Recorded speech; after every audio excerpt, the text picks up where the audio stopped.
राजधानी लखनऊ में अधिवक्ताओं के चैम्बरों पर बुलडोजर कार्रवाई और वकीलों पर हुई लाठीचार्ज के विरोध में सोमवार को जौनपुर के अधिवक्ताओं में भारी आक्रोश देखने को मिला। दीवानी न्यायालय और कलेक्टेड बार एसोसिएशन के अधिवक्ताओं ने कार बहिष्कार कर विरोध प्रदर्शन किया तथा जुलूस निकालते हुए कलेक्ट्रेट पहुंचकर जिलाधिकारी को ज्ञापन सौंपा।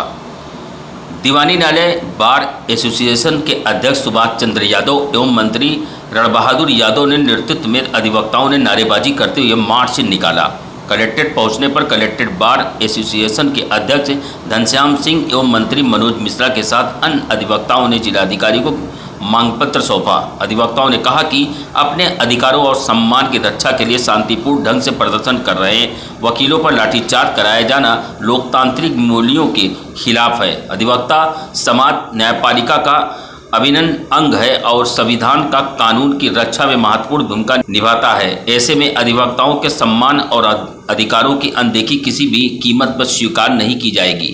वक्ताओं ने कहा कि वकीलों के चैम्बरों को ध्वस्त करना उनके अधिकारों का हनन है तथा इससे न्याय व्यवस्था भी प्रभावित होती है। अधिवक्ताओं पर बल प्रयोग अभियुक्त की स्वतंत्रता और विधिक व्यवस्था की गरिमा पर सीधा आघात है। ज्ञापन के माध्यम से अधिवक्ताओं ने प्रदेश सरकार से मांग की है कि अधिवक्ताओं के लिए स्थायी वैकल्पिक व्यवस्था की जाए, ध्वस्त किए गए चैम्बरों को पुनः स्थापित कराया जाए, दोषी अधिकारियों के खिलाफ कार्रवाई हो तथा नुकसान की भरपाई के लिए आर्थिक सहायता दी जाए। साथ ही एडवोकेट प्रोटेक्शन एक्ट के अविलंब लागू करने के मांग भी उठाई गई। प्रदर्शन में ब्रिज पाठक, रमेश चंद्र उपाध्याय, अवधेश सिंह आदि अधिवक्ता उपस्थित रहे। बुलडोजर से तोड़ा गया और जो अधिवक्ता अपनी सुरक्षा की मांग की उनको बुरी तरह निर्दयतापूर्वक बर्बरतापूर्वक मारा पीटा गया है।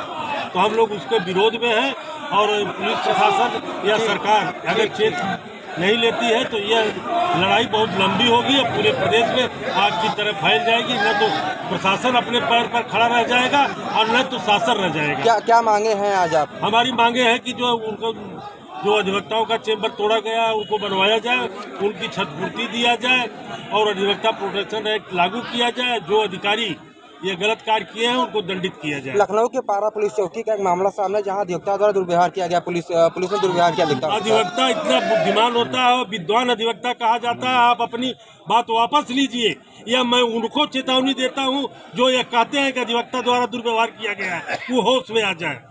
वो होश में नहीं है जो ये शब्द कर रहे हैं। अधिवक्ता ही एक ऐसा जिसके आगे विद्वान शब्द लिखा जाता है। वो कोई अनपढ़ रहा होगा जो कह दिया होगा हाई स्कूल फेल किया अधिवक्ता दुर्व्यवहार किया। अधिवक्ता कभी दुर्व्यवहार नहीं करता है। अधिवक्ता हर गरीबों के गिरे कुचलों की मदद करता है। हाई स्कूल इंटर वाले अधिवक्ता है।